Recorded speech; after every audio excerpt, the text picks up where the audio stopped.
اعوذ باللہ من الشیطان الرجیم، بسم اللہ الرحمن الرحیم، الحمد للہ رب العالمین، وصلی اللہ علی سیدنا محمد واہل بیتہ الطیبین الطاہرین، اللہم صلی علی محمد وآل محمد، اما بعد۔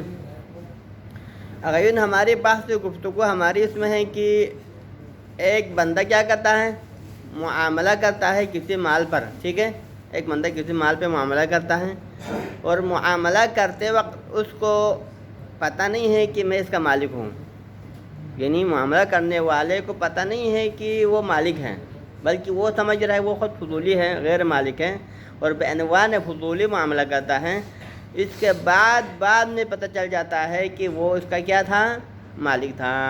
فرض کرے وہی ایک بندہ بیٹا کیا کرتا ہے، مال کو باپ کا سمجھ کے معاملہ کرتا ہے کہ اس کے باپ کا ہے، لیکن بعد میں پتہ چل جاتا ہے کہ وہ اس کا باپ تو پہلے کیا ہوا تھا، رحلت ہوا تھا، لہٰذا یہ مال اس کا اپنا تھا۔ تو کیا یہ معاملہ صحیح ہے یا نہیں؟ اس میں تین نظریات ہو سکتے ہیں۔ ایک ہو سکتا ہے کہ یہ معاملہ باطل ہے، دوسرا نظر ہو سکتا ہے کہ یہ معاملہ صحیح ہے لیکن اجازت پر موقوف ہے، تیسرا معاملہ یہ ہے کہ یہ معاملہ صحیح ہے اور اجازت کی ضرورت نہیں بلکہ ڈائریکٹلی لازم ہو جاتا ہے۔ تو اس میں مصنف کا نظریہ یہ ہے کہ مصنف کہتا ہے کہ یہ معاملہ صحیح ہے لیکن اجازت پر موقوف ہے، فقط اس کا مالک ہونے کا علم ہونا کافی نہیں ہے بلکہ اس کو بعنوان مالک اجازت بھی دینا پڑے گا۔ اس کے مقابلے میں بعض علماء اعلام کا نظریہ ہے کہ یہ معاملہ ڈائریکٹلی لازم بن جاتا ہے، اس کے لیے اجازت متاخرہ کی ضرورت نہیں ہے، کیونکہ اس کو اپنے مالکیت کا علم ہوا تو سمجھو کہ وہی اس کے لیے طیب نفس حاصل ہے، جب طیب نفس حاصل ہے تو پھر رضا متاخرہ کی ضرورت نہیں ہے، ٹھیک ہے۔ تو اس پر ہم کل پہلے وہی ڈائریکٹ لزوم والے بات کر رہا تھا کہ جو علماء اعلام ڈائریکٹ معاملے کو لازم سمجھتا ہم اس کے نظریے کو بیان کر رہا تھا اور انہوں نے دو قسم کی دلیل دیا تھا۔ تو آج اس کا جواب مصنف اس کے دوسرے نظریے کو ہوتا ہے۔ آج ولیکن الاقوی، یہ شہید ثانی کا مصنف کا اپنا نظریہ ہے، صاحب کی شیخ انصاری رحمۃ اللہ علیہ کا۔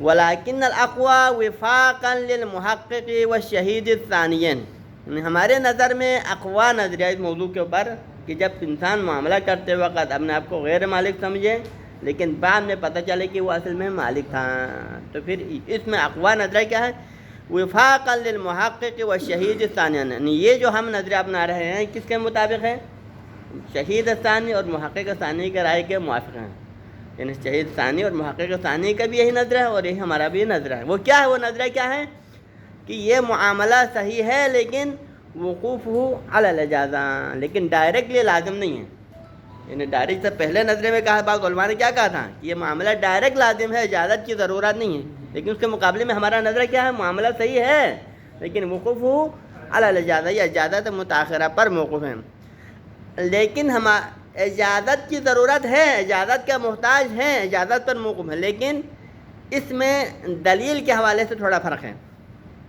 نظریے میں ایک ہے، یعنی مصنف اور محقق کرکی دونوں کا نظریہ کیا ہے، دونوں کا نظریہ ایک ہے دعویٰ کے لحاظ سے کہ یہ معاملہ اجازت پر موقوف ہے، لیکن جب دلیل کے مرحلے میں آتا ہے تو معمولی سا فرق ہے کہ محقق ثانی نے جو دلیل دیا ہے وہ مصنف کو تسلیم بلکہ مصنف کا اپنا دلیل ہے، تو لہذا مصنف کیا فرماتے ہیں، لا لما ذکرہ فی جامع المقاصد، لیکن دلیل اس اجازت کے پر وقوف کے لیے جو دلیل ذکر کیا ہے، لا وہ دلیل نہیں ہے ما ذکرہ فی جامع المقاصد، کی جو محقق کرکی نے اپنی کتاب ہے جامع مقاصد میں جو دلیل ذکر کیا ہے، وہ دلیل کیا تھا، دلیل تھا من انہ لم یقصد الی البیع الناقل للملک الان، یعنی محقق کرکی نے جو دلیل دیا وہ یہ تھا کیونکہ یہ معاملہ اجازت پر اس لیے محتاج ہے کہ جب یہ غیر مالک کے طور پر معاملہ کر رہا تھا، کیونکہ معاملہ کرتے وقت اپنی مالکیت کو اس کو علم نہیں تھا بلکہ معاملہ کس عنوان سے کر رہا ہے، بعنوان فضولی کر رہا ہے، تو جب بعنوان فضولی کر رہا ہے تو اس کا ارادہ کیا ہے، ڈائریکٹ ملکیت منجزہ کا ارادہ نہیں رکھتا ہے بلکہ اس کا قصد کیا ہے کہ اجازت اگر ہو تو پھر معاملہ صحیح ہے، تو اس کا قصد کیا ہے، کیونکہ ان العقود تابعات للقصود ہوتا نہیں ہوتا ہے، ہر عقد قصد کا تابع ہے، اور اس نے قصد کیا ہے، ملکیت نقل فعلی کا قصد نہیں کیا ہے، نقل منجز کا قصد نہیں کیا ہے بلکہ نقل المتوقف علی الاجازہ کا اس نے قصد کیا ہے، تو اثر بھی وہی ہوگا کہ بعد میں اجازت پر محتاج ہوگا، اگرچہ وہ اس وقت مالک تھا عقد کرتے وقت لیکن اس کا مالک ہونا کافی نہیں، کیونکہ اس نے قصد جو کیا ہے وہ اجازت متاخرہ کا کیا ہے؟ ہاں جی، یہ محقق کرکی کا نظریہ ہے۔ تو مصنف کیا فرماتے ہیں؟ مصنف محقق کرکی کے دلیل کو رد کرتے ہیں کہ محقق کرکی نے کیا کہا تھا؟ لا لما ذکرہ فی جامع المقاصد، محقق کرکی کی دلیل ہمارے نظر میں درست نہیں ہے جو کہ انہوں نے جامع المقاصد میں فرمایا تھا۔ کیا کہا تھا؟ من انہ لم یقصد الی البیع الناقل للملک الان، کیونکہ نہ یہ بائع فضولی نے جا کے اصل میں جو مالک تھا لیکن ظاہراً بائع تھا، تو اس نے ملک فعلی کا ارادہ نہیں کیا ہے، ملک منجزہ کا قصد چونکہ نہیں رکھا ہے، بل مع اجازت المالک، بلکہ معاملہ کرتے وقت قصد کیا ہے؟ قصد یہ کیا ہے کہ نقل ملکیت ہو اجازت مالک کے ساتھ، تو یہ چونکہ قصد کیا ہے لہٰذا اس وجہ سے اجازت کی ضرورت ہے۔ تو مصنف نے جواب کیا کیا؟ لا یصح ھذا دلیل، یہ صحیح دلیل ضرورت نہیں ہے، بلکہ دلیل، یہ دلیل کیوں غلط ہے؟ اس دلیل کا اندفاع اور اس کو دور کرنے کے لیے ہماری ضرورت نہیں، بلکہ اس دلیل کو خود محقق نے ہی رد کیا ہے کہ پہلے انہوں نے بطور دلیل اس کو ذکر کیا، پھر انہوں نے خود اس کا اندفاع کیا ہے، لِاِنْدِفَاعِهِ بِمَا ذَكَرَهُ بِقَوْلِهِ، کیونکہ خود محقق کرکی نے اس دلیل کو رد کیا ہے اپنے دوسرے قول کے ذریعے سے۔ کون سے قول کے ذریعے؟ کہ الا ان یقال، یعنی محقق کرکی نے الا کے ذریعے سے اپنے اس نظریے کو رد کیا ہے کہ مگر یہ کہ ہم کہیں، کیا کہیں؟ یعنی بالفاظ اگر پہلے دلیل کیا دیا تھا، کیونکہ اس نے ملکیت منجزہ کا قصد نہیں کیا ہے بلکہ ملکیت موقوف علی الاجازہ کا قصد کیا ہے، لہذا اجازت کے محتاج ہیں۔ پھر آگے کیا فرمایا؟ الا ان یقال، مگر یہ کہ ہم یہ کہہ سکتے، کیا کہہ سکتے ہیں؟ کہ نہ قصدہ الی اصل البیع کافٍ، پھر محقق نے آگے کیا فرمایا؟ کہ بھائی اجازت متاخرہ کا قصد کرنے کی ضرورت نہیں ہے، بلکہ اس نے کیا قصد کیا ہے؟ نقل ملکیت کا قصد کیا نہیں کیا ہے؟ اصل بیع کا قصد کیا ہے؟ تو معاملے کی صحت کے لیے کیا کافی ہے؟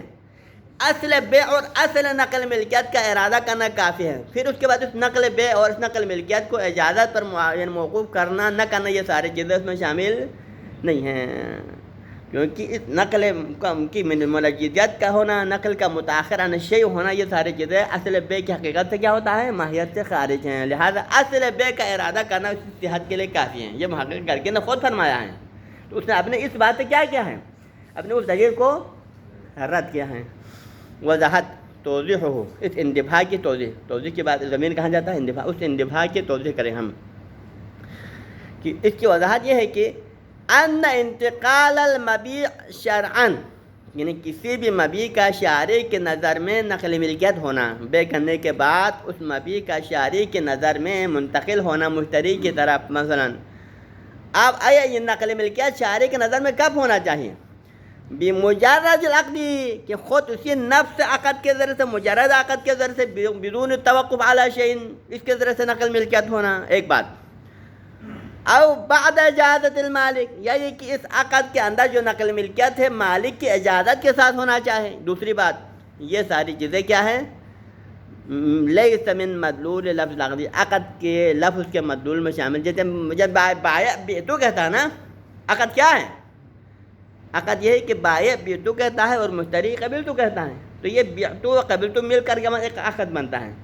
تو اب اس عقد کے مدلول میں فقط نقل ملکیت کا مادہ تو موجود ہے، لیکن اب یہ نقل ملکیت آیا فوراً ہونا چاہیے، آیا یہ نقل ملکیت کسی اجازت متاخرہ کے ساتھ ہونا چاہیے، یہ سارے چیزیں اس عقد کے مدلول سے خارج ہے، اس میں شامل نہیں ہیں۔ ہاں جی، ان الانتقال المبیع شرعاً بمجرد العقد، فقط عقد کے ذریعے سے شارع کے نظر میں نقل ملکیت ہونا، او بعد اجازت المالک، یا اجازت کے مالک کے بعد نقل ملکیت ہونا، یہ ساری چیزیں لیس من مدلول لفظ العقد، لفظ عقد کے مدلول میں موجود نہیں ہے، اس میں داخل نہیں ہیں۔ حتی یعتبر قصد، تاکہ اس کا قصد بھی کیا ہو جائے؟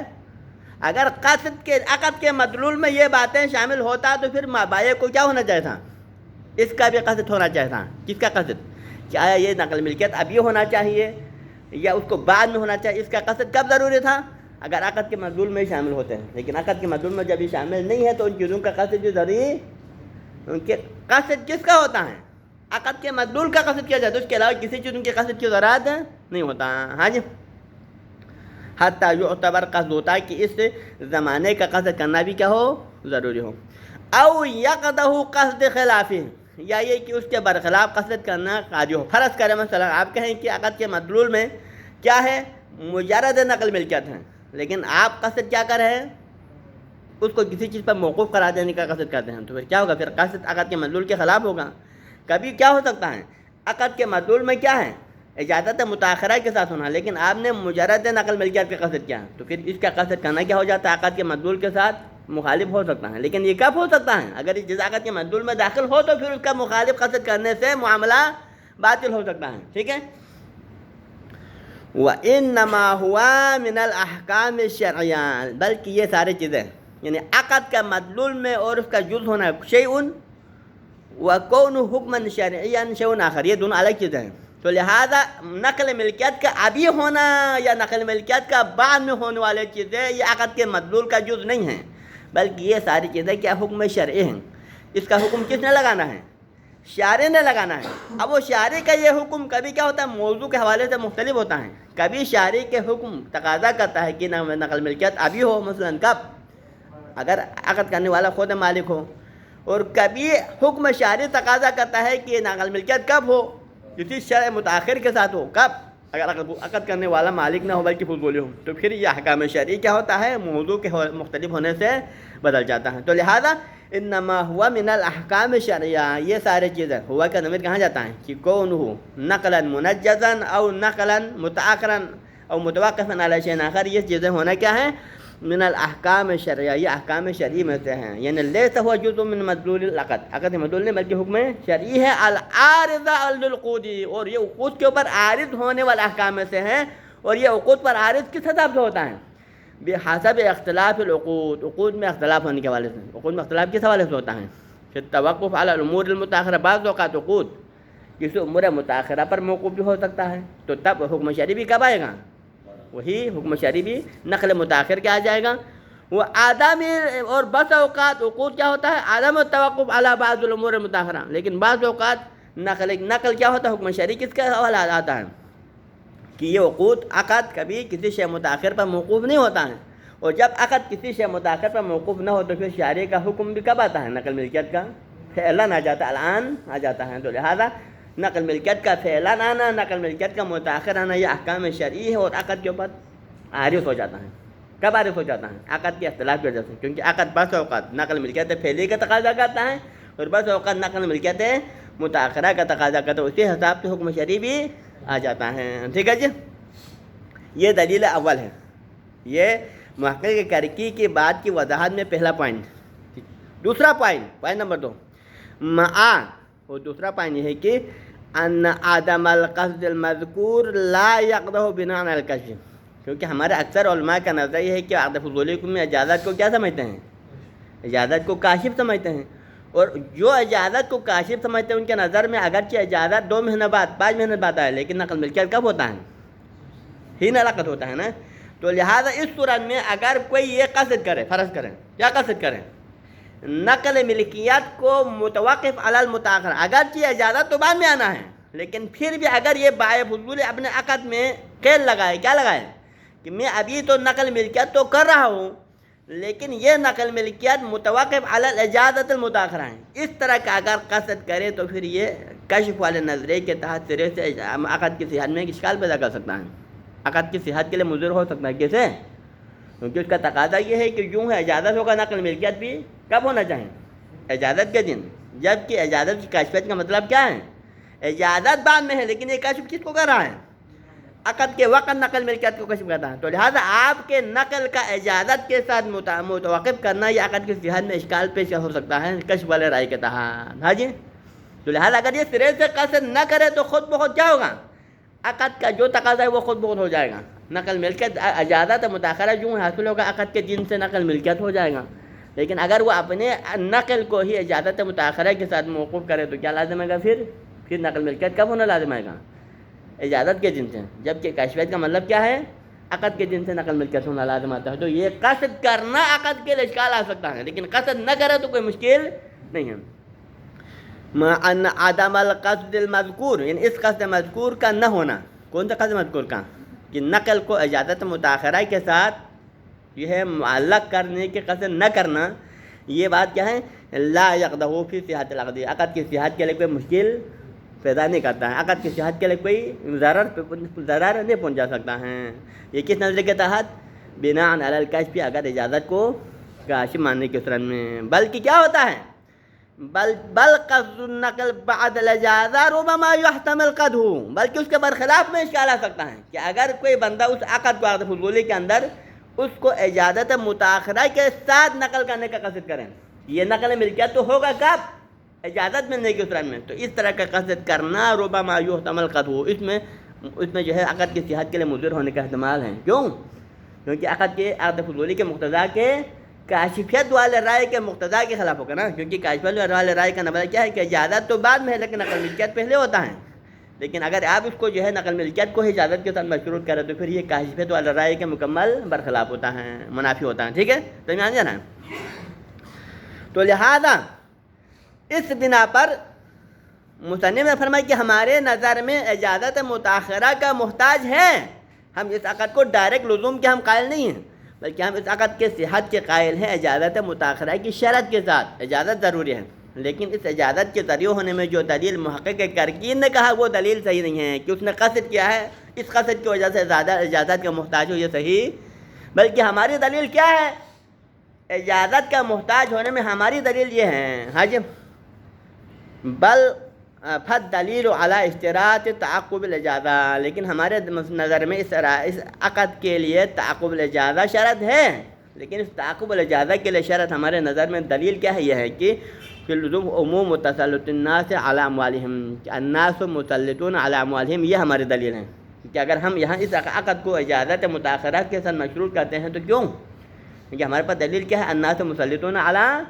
کیونکہ پہلے آپ عقد کر رہتے وقت اپنے آپ کو غیر مالک سمجھ رہا تھا، فرض کرے آپ غیر کے مال پہ معاملہ کر رہا تھا نا، آپ کے اپنی مالکیت کا علم نہیں تھا، لیکن بعد میں آپ کو پتہ چل کہ آپ خود مالک تھا، پھر پتہ چل گیا کہ یہ مال آپ کا اپنا تھا، تو پھر آپ اپنے اس مال پہ مسلط ہے یا نہیں، تو اس مال کے مسلط ہونے کا تقاضا کیا ہے، آپ کی مرضی ہے کہ آپ نے پہلے غیر مالک ہونے کے عنوان سے جو معاملہ کیا ہے اس معاملے کو رد کرے یا اس معاملے کو نافذ کرے، یا آپ کے اختیار میں، اگر آپ پہلے عقد کی بنا پر جو غیر مالک عنوان سے بجا عقد کو حتماً لازم قرار دے تو پھر یہ قاعدہ تسلط کے کیا ہو جائے گا، مکمل برخلاف ہو جائے گا۔ لہذا قاعدہ تسلط الناس مسلطون علی اموالہم کا تقاضا کیا ہے کہ بعد میں اجازت کو اس کو حق دینا چاہے کہ اجازت دے تو معاملہ صحیح ہے، وإلا یہ ہماری دلیل ہے، ہاں جی، فالدلیل علی اشتراط تعقب الاجازہ فی اللزوم، اس لزوم کے لیے اجازت متاخرہ ہونا ضروری کیوں ہے، اس کی دلیل کیا ہے، عموم تسلط الناس علی اموالہم، یا الناس مسلطون علی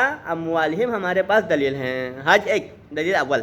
دلیل ثانی کیا ہے، دلیل ثانی وعدم حلها لغیرہم الا بطیب انفسہم، لا يحل ما لامرئ مسلم الا عن طیب نفس، یہ کیا کہتا ہے، ایک شخص کا مال دوسرے کے پر حلال نہیں ہے جب تک اس کا طیب نفس نہ ہو۔ اب جب اس مال پہ معاملہ کر رہا تھا تو آپ مالک نہیں تھا نا، جب آپ مالک نہیں تھا غیر مالک کے عنوان سے معاملہ کر رہا تھا، تو پھر بعد میں آپ کو پتہ چل گیا کہ آپ کا اپنا مال تھا، اب آپ اس کو حلال قرار دینے کے لیے آپ کا کیا ہونا چاہے، طیب نفس ہونا چاہے، اگر آپ اجازت دے گا تو تب جا کے طیب نفس حاصل ہو جائے گا، لیکن اگر آپ اجازت نہیں دے گا تو آپ کا طیب نفس حاصل، اور طیب نفس کے بغیر دوسرے کے لیے حلال ہونا، تو لہذا یہ دلیل ہمارے پاس ہے، اس کی وجہ سے ہم کہتے ہیں کہ اجازت متاخرہ شرط ہیں، حج یہ۔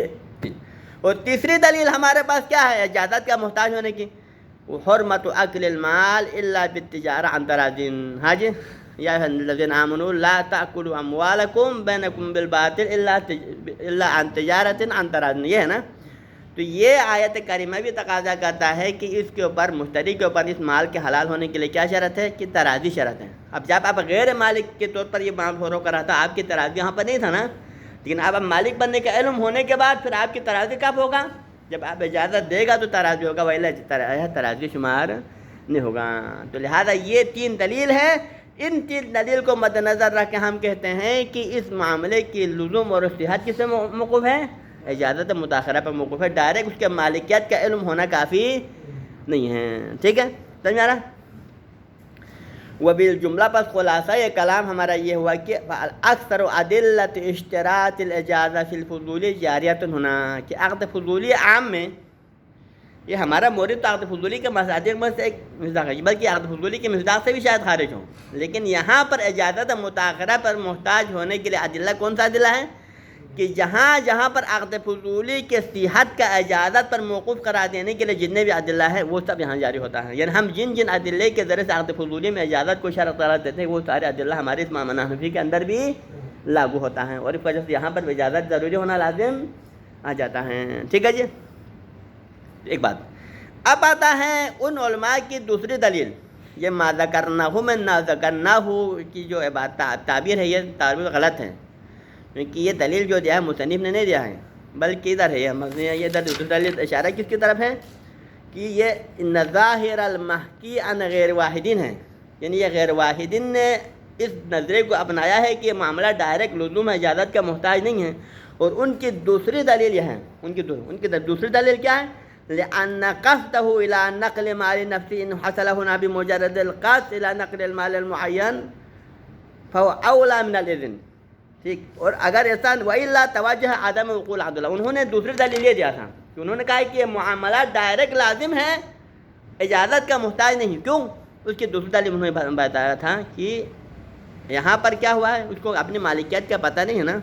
جب اس کو اپنی مالکیت کا پتہ نہیں ہے تو پھر معاملہ کرتے وقت اس نے کس چیز کا قصد کیا ہے, اس نے یہی قصد کیا ہے کہ یہ مال معین. اب اس کا مال میرا مال فلان کا مال نہیں کہا ہے, بلکہ اس نے معاملہ کرتے وقت کیا کہا ہے کہ یہ مال معین کو میں تمہاری نقل ملکیت میں دیتا ہوں. بعتک ھذا المال المعین او نقلت الیک ھذا المال المعین, یہ کہا تھا نا, جو فقط اس نے مال معین کو مشتری کی طرح نقل کرنے کا قصد کیا ہے, لیکن اپنی مالکیت کے عنوان سے نقل کرنے کا قصد نہیں کیا ہے. ٹھیک, تو اب ہمارا سوال یہ ہے کہ آیا بعنوان مالک منتقل کرنے کا قصد ہونے کے لیے کیا مال معین کا قصد کافی ہے؟ یعنی اگر یہ دونوں قصد میں کوئی تلازم ہے, کون سا قصد, مال معین کا نقل کرنے کا قصد اور بعد میں مالکیت کا علم ہونے کے بعد پھر اپنے مالکیت کے عنوان سے قصد ہونے کا یہ قصد, ان دونوں قصد میں تلازم ہے کہ بالفرض مال معین کے نقل کا قصد کرنے سے اپنی طرف سے قصد کرنا لازم آ جائے. اگر یہ کافی ہے تو پھر اس طرح میں پھر یہ معاملہ ڈائریکٹ کیا ہونا چاہیے, یہ معاملہ ڈائریکٹ لازم ہونا چاہیے, پھر اجازت کا محتاج ہی نہیں ہونا چاہیے, کیونکہ اس نے مال معین کے نقل کا قصد کیا ہے نہیں کیا ہے. تو مال معین کے نقل کا قصد کیا ہے تو خود بخود کیا لازم آیا, اپنی ملکیت سے نقل کرنے کا قصد خود بخود لازم آیا. جب اپنی ملکیت کے ساتھ نقل کرنے کا قصد لازم آیا تو پھر اجازت کے محتاج نہیں. ٹھیک, لیکن اگر ہم یہ کہیں نہیں, مال معین کے نقل کا قصد کرنے سے اپنی ملکیت سے آگے نقل کرنے کا قصد لازم نہیں آتا ہے, یہ کافی نہیں ہے, بلکہ عقد کے وقت ہی کیا ہونا چاہیے, اپنی ملکیت سے نقل کرنے کا قصد ہونا چاہیے. اگر اس کو ضروری قرار دینے کی سمجھ پھر یہ معاملہ سرے سے کیا ہونا چاہیے, پھر معاملہ ڈائریکٹلی باطل ہونا چاہیے, پھر اجازت پر موقوف قرار دینے والے بات کیا ہے سرے سے غلط ہیں. یہ انہوں نے کہا تھا بطور دلیل. اب ہم نے اس کے جواب دینا ہے, تو اس بات کا ہم نے ابھی جواب دینا ہے. تو لہٰذا اما ما ذکرہ ہونا چاہیے, ذکرنا ہو کی جگہ پر کیا ہونا چاہیے, ما ذکرہ کہ تو معقول ہے. رہ گیا دوسرے دلیل میں ان علماء العالم نے فرمایا ہے عدم حاجت الاجازہ کو, یعنی کس کو ثابت کرنے کے لیے, عدم احتیاج العقد الی الاجازہ کو ثابت کرنے کے لیے. کیا دلیل دیا تھا, من ان قصد نقل ملک نفسه ان حصل, اگر اپنی ملکیت سے نقل کرنے کا قصد, اپنی ملکیت سے نقل کرنے کے قصد ان حاصل, اگر حاصل ہو جائے, کیسے حاصل ہو جائیں, کس وجہ حاصل ہو جائیں, کیونکہ اس نے مال معین کے نقل کرنے کا قصد کیا ہے نا, اور مال معین کے قصد کرنے کا نقل کرنے کا قصد کرنے سے خود بخود کیا لازم آتا ہے, اپنی ملکیت سے نقل کرنے کا قصد خود بہت لازم آتا ہے, اور اس نتیجے میں کیا ہوگا, پھر اپنی ملکیت سے نقل کرنے کا قصد حاصل ہو جاتا ہے. اگر یہ حاصل ہونے کے اسران میں کیا ہوگا, پھر اغنا عن الاجازہ, پھر یہ قصد خود بخود اجازت سے کیا کرتا ہے, اجازت سے بے نیاز کرتا ہے, پھر اجازت کا محتاج ہی نہیں رہے گا. ٹھیک, وَإِلَّا, لیکن اگر یہ اپنی ملکیت سے نقل کرنے کا جو قصد ہے وہ حاصل نہیں ہوا, اگر اس نے مال معین کے نقل کا قصد تو کیا ہے, لیکن مال معین کے نقل کا قصد کرنے سے اپنی ملکیت سے نقل کرنے کا قصد لازم نہیں آتا ہے. اگر اس نظریے کو اپنانے کی اسران میں کیا ہونا چاہیے, پھر فساد العقد, پھر عقد ڈائریکٹ کیا ہونا چاہیے, معاملہ فاسد ہونا چاہیے, پھر اجازت کو سرے سے اجازت کے لیے موضوع ہی کیا ہوگا, پھر منتفی ہو جائے گا. یہ ان کا دلیل ہے, دلیل نمبر 2. تو اس کا جواب مصنف کے پاس کیا فوی ہے, اس کے جواب ان کے اس دلیل ثانی میں بھی کیا ہے کہ وہ اس دلیل ثانی سے کیا ثابت کرنا چاہتے ہیں, اجازت کے بغیر ڈائریکٹ لزوم ثابت کرنا چاہتے ہیں نا, لیکن ان کے اس دلیل میں کیا ہے, اشکال ہے. اشکال کیا ہے, خفی ہے. انہو یکفی فی تحقق صورت العقد، یہاں پر عقد فضولی میں بھی ہم نے کہا ہے اور یہاں بھی ہم یہ کہیں گے کہ جب اس کو اپنی مالکیت کا علم نہیں ہوا اور معاملہ کس عنوان سے کر رہا ہے، غیر مالک عنوان سے نا، تو پھر اس میں اس عقد کے لیے عقد صوری ہونا کافی ہے، کیونکہ جب عقد صوری اور فہام کے نظر میں شکل و صورت کے لحاظ سے جب عقد بنے گا تو اس صورت میں اس کے اندر مقتضی موجود ہوگا، مقتضی موجود، اور مقتضی کا مطلب یہ ہے کہ اگر بعد میں مالک اصلی کی اجازت حاصل ہونے کے بعد اور لحوق الاجازہ کے تاثیریت کے قبول ہونے کی صلاحیت اس کے اندر پیدا ہو جائے گا، اور جو ہی مالک اصلی کی اجازت حاصل ہوگا یہ عقد اپنا اثر دکھائے گا، یہ ٹھیک ہے۔ تو اس طرح کے معاملے کے لیے اس کا فقط مال معین کا قصد کرنا کافی ہے۔ یوں ہی کوئی بندہ مال معین کے نقل اپنے عقد کے اندر مال معین کا نقل کرنے کا ارادہ کرے گا تو پھر یہ عقد صوری بن جائے گا اور اس کے اندر لحوق الاجازہ کی قابلیت پیدا ہو جائے گا، اور جو ہی مالک کی طرف رد عمل آئے گا تو پھر اپنا اثر دکھائے گا، ٹھیک ہے۔ انہو یکفی فی تحقق صورت العقد، عقد کی صورت تحقق پذیر ہونے کے لیے، اس کا وجود میں آنے کے لیے یہی کافی ہے۔ کیا کافی ہے؟ یعنی اب یہ اس کی صفت آ رہا ہے نا، کون صورت عقد کا مطلب کیا ہے، یعنی صورت عقد سے کیا مراد ہے، اس کی صفت کیا ہے؟ القابل للحوق اللزوم بالقصد الى نقل المال المعین، کہ وہ عقد صورت عقد کی جس کے اندر یہ قابلیت موجود ہے، اس عقد صوری کے اندر قابلیت ہوتا ہے۔ کیا قابلیت ہوتا ہے؟ لحوق اللزوم، کہ اس کے اوپر لزوم کے لاحق ہونے کا، بعد میں اجازت مالک آ جائے تو پھر لزوم، یعنی یہاں پر تحقق اللزوم کا مطلب ابھی فوراً نہیں، ابھی تو فقط نقل کیا ہے، قصد صوری ہے، یہ کہ عقد صوری ہے نا، لیکن اس عقد صوری کے اندر ایک اضافی صفت آ جاتا ہے کہ لزوم کی قابلیت اس کے اندر آ جاتا ہے۔ کب آ جاتا ہے لزوم کی قابلیت؟ اگر مالک اصلی کی اجازت حاصل ہو جائے نا تو اس کی یعنی لزوم القاصد اس کے لیے کافی ہے، یکفی کا فائدہ دار آنا ہے، یکفی فی تحقق صورت العقد القابل للحوق اللزوم، یعنی اس عقد صوری کے پیدا ہونے کے لیے کہ جس کے اوپر لزوم بعد میں تحقق پذیر ہو سکتا ہے، اس طرح کے عقد صوری کے حصول کے لیے یہی کافی ہے۔ کیا کافی ہے؟ اس عقد صوری کے حاصل ہونے کے لیے کافی کیا، اس کا فاعل کیا ہے؟ القصد الی نقل المال المعین، نقل مال معین کا قصد کرنا کافی ہے، یعنی آپ کو اپنی طرف سے نقل کرنے کا قصد کرنے کی ضرورت نہیں ہے، کیونکہ اس کا مقصد ابھی کیا کرنا ہے، اس عقد کو عقد صوری کی شکل میں لانا ہے، یعنی کہ عقد یہ حاصل کی طرح بےہودہ کام نہیں ہے، بلکہ آپ نے اس کو ایک عقد عرفی اور عقد صوری کی شکل میں لانا ہے تاکہ بعد میں لزوم کی قابلیت اس کے اندر آ جائے۔ اس صفات کا اس عقد کے اندر آنے کے لیے یہی کافی ہے کہ القصد الی نقل مال معین، کہ مال معین کا قصد کرنے کا ارادہ کرے، بس اس کے بعد پھر میری طرف سے نقل کرنے کا ارادہ فلان کی تصدیق کے ذریعے نہیں ہے، بلکہ مال معین کا قصد کرتے اس کے اندر یہ قابلیت آ جائے گا، ٹھیک۔ اس کے بعد آگے وَقَصْدُ كَوْنِهِ مَالَهُ، لیکن اس کے بعد دوسرے نمبر پر اس کا یہ قصد کرنا ہے کہ یہ مال میرا اپنا مال ہے، او مال غیرہ، یعنی کہ میرا تو نہیں ہے، فلان کا مال ہے، مع خطائی فی قصد، جب کہ اپنے اس قصد میں وہ خاطی تھا، کیونکہ وہ قصد کرتے وقت وہ فلان کا مال سمجھ رہا تھا نا، لیکن اصل میں کس کا مال تھا؟ اپنا۔ ہمارا فرض یہ ہے کہ وہ اپنے فلان کا مال سمجھ کے معاملہ کر رہا تھا، جبکہ وہ اپنے اس قصد میں خاطی تھا، جبکہ وہ مال اپنا تھا۔ او ثوابہ فی الواقع، یعنی کہ وہ اپنا مال سمجھ کر معاملہ کر رہا تھا لیکن بعد میں فرض کرے اس کا اپنا تھا، فرض کرے ہاں جی، یا فلان کا قصد کیا تھا، یا فلان کا تھا مثلا، تو یہ ساری چیزیں اپنے مال ہونے کا ارادہ کرنا، غیر کا مال ہونے کا ارادہ کرنا، اب اس ارادے میں سچا ہونا یا جھوٹا ہونا، یہ ساری چیزیں لا یقدح ولا ینفع، یہ اس معاملے کی صحت کے لیے نہ فائدہ پہنچا سکتا ہے نا، کیونکہ اصل عقد ہونے کے لیے کیا کافی ہے، مال معین کے نقل کرنے کا قصد کرے تو یہی معاملہ بننے کے لیے کافی ہے۔ پھر معاملے کے اندر مال کا اپنا ہونے کا قصد کرنا، غیر کا ہونے کا قصد کرنا، یہ ساری چیزیں اس معاملے کی صحت کے لیے نہ مفید ہے نہ مضر ہے، نہ فائدہ پہنچا سکتا ہے نہ نقصان پہنچا سکتا ہے، ٹھیک ہے نا۔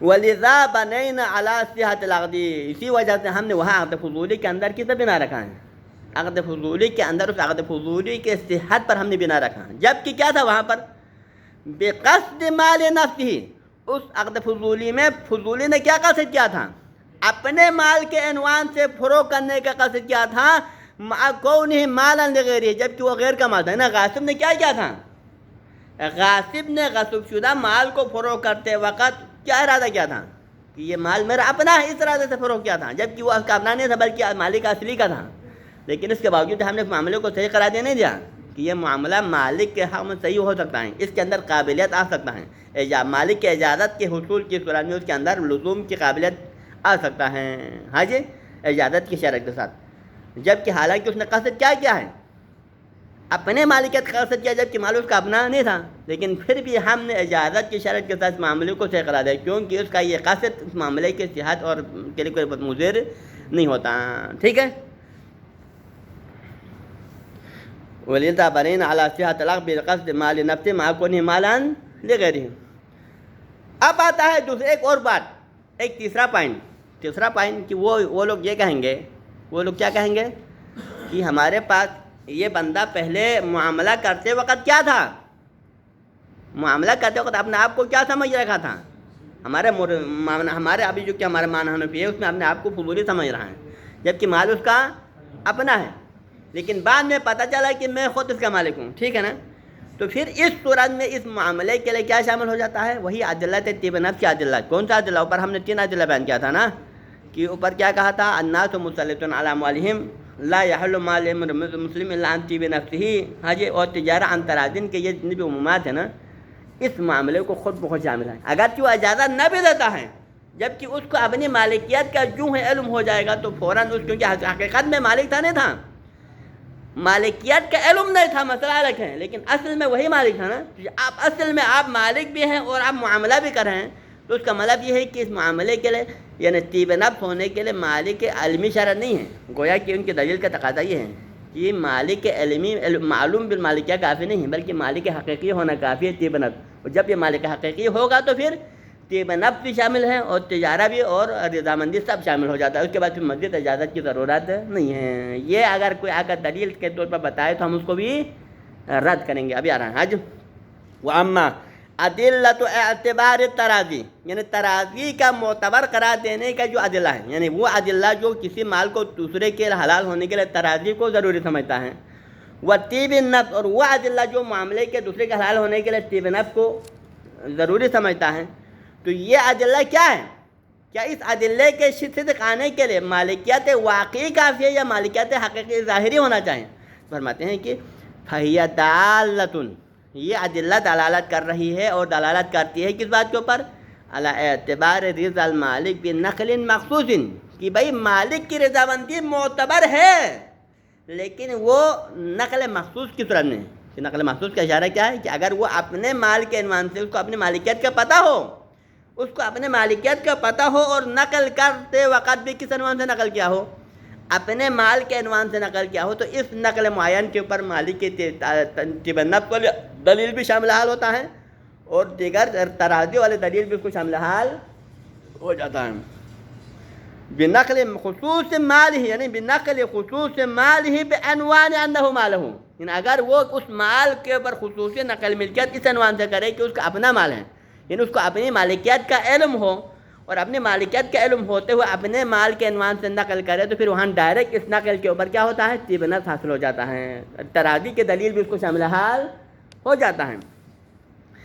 لا بنقل مال معین، یہ تراضی اور طیب نفس کی دلیل اس نقل کے اوپر شامل حال نہیں ہے کہ جہاں پر وہ کسی مال معین کے نقل کا قصد تو کریں، لیکن یتفق کونوا ملکا فی الواقع، لیکن اتفاق سے واقعی میں مالک تھا، ظاہراً مالکیت کا پتہ نہ ہو، اس کو اپنی مالکیت پر ظاہراً پتہ نہیں ہے، لیکن اتفاقاً واقعی میں وہ مالک ہے، لیکن ابھی ظاہراً مالک نہیں ہے، لیکن لہٰذا اس کو اپنی مالکیت کا پتہ، تو اس طرح کے نقل کے اوپر طیب نفس بھی شامل نہیں ہے اور تجارت تراضین کی دلیل بھی شامل نہیں ہے، حج، کیونکہ فإن حکم طیب النفس والرضا لا يترتب على ذلك، کیونکہ طیب نفس کا حکم اور تجارت تراضین کا حکم شرعاً اس طرح کے نقل پر مترتب نہیں ہوتا ہے کہ فوراً نقل ملکیت ہو جائے اجازت کے بغیر، ہاں جی، ٹھیک ہے۔ لہٰذا اس قانون کی بنا پر قانون کیا ہوا؟ قانون کیا ہوا؟ یعنی طیب نفس اور تجارت تراضین کی عدلہ شامل ہونے کے لیے کیا شرط ہے کہ مال معین کو نقل کرتے وقت ڈائریکٹ کس کا ارادہ کیا ہو؟ اپنے مال کے عنوان سے، کیونکہ اس کو پتہ اپنی مالکیت کا پتہ بھی ہو اور اپنے مال ہونے کے عنوان سے نقل ملکیت کرے، تو اس کے اوپر طیب نفس کا عدلہ ڈائریکٹ شامل حال ہے اور تجارت تراضین کا عدلہ ڈائریکٹ شامل حال ہے۔ لیکن اگر واقعی میں تو مالک ہو لیکن اس کو اپنی مالکیت کا پتہ نہیں ہے، بے عنوان غیر مالک نقل ملکیت کرے، تو پھر واقع میں مالک ہونے کی وجہ سے ڈائریکٹ طیب نفس کے ادلہ کو شامل حال نہیں ہوتا۔ اس کے لیے ہم 2-3 مثال دیتے ہیں تاکہ آپ کو واضح ہو جائے۔ مثال یہ ہے، لہٰذا اس ہمارے قانون کے نتیجے میں ایک فرعی چند مسائل ہیں۔ نمبر 1، فلو اذن فی التصرف فی مال، اگر کوئی بندہ کیا کرتا ہے، کسی مال میں دوسرے کو تصرف کا اذن دیتا ہے، یعنی کہ ہم میں فرض کرے اس کتاب میں دوسرے بندے کو تصرف کا اذن دیتا ہے کہ اس کتاب میں آپ تصرف کر سکتے ہیں، معتقدا انہ لغیرہ، جبکہ میرا اعتقاد یہ تھا کہ میرا نہیں بلکہ فلان کا، یہ زید کا کتاب ہے، میرا اعتقاد یہ ہے کہ کتاب زید کا ہے، لیکن میں آپ کو اذن دیتا ہوں کہ اس کتاب میں آپ تصرف کر سکتے ہیں۔ والمعذون یعلم انہ لہ، لیکن میں جس کو آپ کو جو اذن دے رہا، آپ کو تو پتہ ہے کہ یہ میرا کتاب ہے، لیکن مجھے پتہ نہیں، مجھے اپنی کتاب کا پتہ نہیں، بلکہ میں جو کسی غیر کا کتاب سمجھ رہا ہے، لیکن آپ معذون ہیں، آپ کو پتہ ہے کتاب میرا ہے، لیکن اس کے باوجود لم یجوز لہ التصرف بذلک الدین، تو پھر اس معذون کے لیے جائز نہیں ہے کہ میرے اس اذن کے تحت وہ تصرف کریں۔ کون سے اذن کے تحت؟ کیونکہ میرا اذن کس بنا پر ہے؟ ہے تو غیر المالک ہے نا، میرا اذن اس کو جو حاصل ہے وہ غیر مالک کے عنوان سے ہے، اور اس کو یہ بھی پتہ ہے کہ یہ مجھے جو اذن دے رہا ہے غیر مالک ہونے کے عنوان سے دے رہا ہے، جبکہ اس کو حقیقت میں پتہ ہے کہ کتاب میرا ہے، لیکن پھر بھی میرے اس اذن ظاہری غیر معذونیت کی بنا پر اس کو تصرف کرنے کا حاصل نہیں ہے۔ تو مطلب کیا ہوا؟ اس کو اپنی مالکیت کا علم ہو اور بعنوان مالک اذن دینا یہ فائدہ مند ہے، فقط واقعاً مالک ہونا کافی نہیں ہے۔ پہلی بات۔ ولو فرضنا، ابھی تھوڑا معاملے نیچے تک لاتے ہیں، ولو فرضنا، ایک اور مثال نمبر 2، اسی کا دوسرا فرع، انہ اعتق عبدا عن غیرہ، فرض کرے ایک بندہ ایک غلام کو آزاد کرتا ہے اس اعتقاد کے ساتھ کہ وہ غلام کسی اور کا ہے، ایک غلام کو آزاد کرتا ہے کسی غیر کا غلام سمجھ کر، اپنا غلام نہیں، فبان انہ لہ، لیکن آزاد کرنے کے بعد معلوم ہو جاتا ہے کہ غلام کس کا تھا؟ اس کا اپنا تھا، تو پھر لم ینعتق، وہ عتق کا شمار نہیں ہوگا، کیونکہ لا عتق الا فی ملک ہے، لیکن لا عتق فی کا مراد یعنی ملک ظاہری ہونا چاہیے، ملک معلوم، اگر اس کی ملکیت کا علم ہو، اپنا غلام سمجھ کے آزاد کرو تو پھر یہ عتق منعقد ہونا تھا، لیکن کیونکہ عتق کرتے وقت وہ اپنے آپ کو کیا سمجھ رہا ہے؟ غیر مالک کے عنوان سے عتق کر رہا ہے، تو لہٰذا یہ عتق منعقد نہیں ہوگا۔ دوسرا بات، تو اس کا مطلب کیا ثابت ہوا؟ طیب نفس کا ادلہ کب شامل حال ہے؟ بعنوان مالک کرے تو ویلا طیب نفس کا ادلہ شامل حال نہیں ہے۔ تیسری بات، مثال نمبر 3، کذا لو طلق امرأۃ، اگر ایک عورت کو طلاق دیتا ہے کوئی بندہ، وکالۃ عن غیرہ، کسی کی وکالت میں، یعنی کہ وہ عورت کو کس کی بیوی سمجھ رہا ہے؟ زید کی بیوی سمجھ رہا ہے، تو پھر زید کا وکیل بن کے طلاق دیتا ہے، کیونکہ میں زید کا وکیل ہوں، لہذا میں زید کی وکالت میں تمہیں طلاق دیتا ہوں، عورت کو طلاق دیا، فبانت زوجتہ، بعد میں پتہ چلا کہ اس کی کس کی بیوی تھی؟ اپنی بیوی تھا، طلاق اس نے اپنی بیوی کو دیا ہے، لیکن کیا سمجھ کے؟ کسی دوسرے کا بیوی سمجھ کے اس کی وکالت میں دیا ہے، تو کیا ہوگا؟ قضا کا اشارہ کیا ہے؟ لم یصح طلاق، یہ طلاق صحیح ہے یا نہیں ہے؟ طلاق صحیح نہیں ہے، کیونکہ طلاق دیتے وقت جو رضامندی شرط ہے بعنوان شوہر دے دے تو پھر اس کو شوہریت کا علم ہو تب یہ طلاق صحیح ہے، لیکن اگر اس کو اپنے شوہریت کا علم نہ ہو پھر طلاق دے تو پھر فقط جو ہے شوہر، طلاق دینے کی وجہ سے جبکہ واقعاً شوہر ہو تو پھر شوہر واقعی ہونا کافی نہیں ہے، بلکہ شوہر کا علم ہونا چاہیے، اور تب جا کے طیب نفس کا ادلہ اس کو شامل حال ہوگا اور رضامندی کا ادلہ شامل حال ہوگا، کیونکہ رضا کے بغیر تو طلاق بھی نہیں ہوتا، ٹھیک ہے نا؟ کیونکہ لأن القصد المقارن الی، تو اب یہاں پر 3 یعنی عقود ہوتے ہیں، ایک ایقاعات ہوتے ہیں، عقود اور ایقاعات میں فرق کیا ہے؟ عقود کے ایقاعات میں جہاں پر یک طرفی ہے، کیونکہ عتق کے اندر، طلاق کے اندر، ان چیزوں میں کیا ہے؟ یک طرفی ہوتا ہے، اس میں کیا ہے؟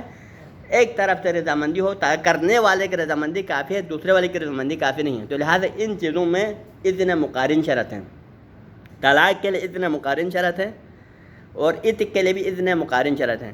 اگر اذن مقارن نہ ہو تو بعد میں اجازت متاخرہ، کیونکہ آپ کو پہلے ابتدائی مسئلے میں بتا چکے ہیں کہ عقود فضولی صحیح ہے لیکن ایقاعات فضولی صحیح نہیں ہوتا ہے، کیونکہ اس میں اذن مقارن شرط ہوتا ہے، جب اذن مقارن نہ ہو تو معاملہ ڈائریکٹ باطل ہوتا ہے، بعد میں اجازت متاخرہ کی وجہ سے آپ ایقاعات کو صحیح قرار نہیں دے سکتے، اس وجہ سے ہاں کیا کہا؟ عتق بھی باطل ہے، طلاق بھی باطل ہے، کیونکہ اس میں اجازت نہیں چلتا ہے، اس میں اجازت نہیں چلتا، ہاں جی، لأن القصد المقارن لا طلاق زوجته، کیونکہ اپنی بیوی کو طلاق دینے کے لیے کیا چاہیے؟ اذن مقارن چاہیے، طلاق کے وقت ہی ڈائریکٹ اذن چاہیے، نمبر 1۔ وعتق مملوکہ، اپنے غلام کو آزاد کرنے کے لیے کیا چاہیے؟ اذن مقارن چاہیے۔ دونوں اذن مقارن معتبر فیما، یہ طلاق و عتق دونوں میں اذن مقارن معتبر ہے، لہذا اس بنا پر اذن مقارن جب تک نہ ہو طلاق بھی باطل، عتق بھی باطل ہے۔ اب یہاں پر اس کو ابھی کیا تھا؟ مالک عتق کرتے وقت اپنے آپ کو مالک ہونے کا علم نہیں تھا، مالک واقعی تھا لیکن علم نہیں تھا۔ طلاق میں بھی کیا تھا؟ شوہر کا علم نہیں تھا لیکن واقعی شوہر تھا نہیں تھا، تو فقط علم بھی شوہریت ہونے سے، السلام علیکم رحمۃ اللہ سے، شوہریت کا علم ہونا شرط ہے اور مالکیت کا علم ہونا شرط ہے۔ تو اس بنا پر فلا تنفع الاجازہ، اس بنا پر اجازت فائدہ مند، کیونکہ طلاق و عتق میں کیا ہے؟ اقعاد میں کیا ہے؟ اذن مقارن شرط ہے، لہذا بعد کی اجازت متاخرہ کافی نہیں ہوتا، اجازت متاخرہ میں فائدہ مند، لیکن برخلاف عقود کے اندر کیا ہے؟ اجازت متاخرہ نافذ ہو جاتا ہے۔ بس کریں، ٹھیک ہے جی۔ صلی اللہ علی سیدنا محمد و اہل بیتہ الطیبین الطاہرین۔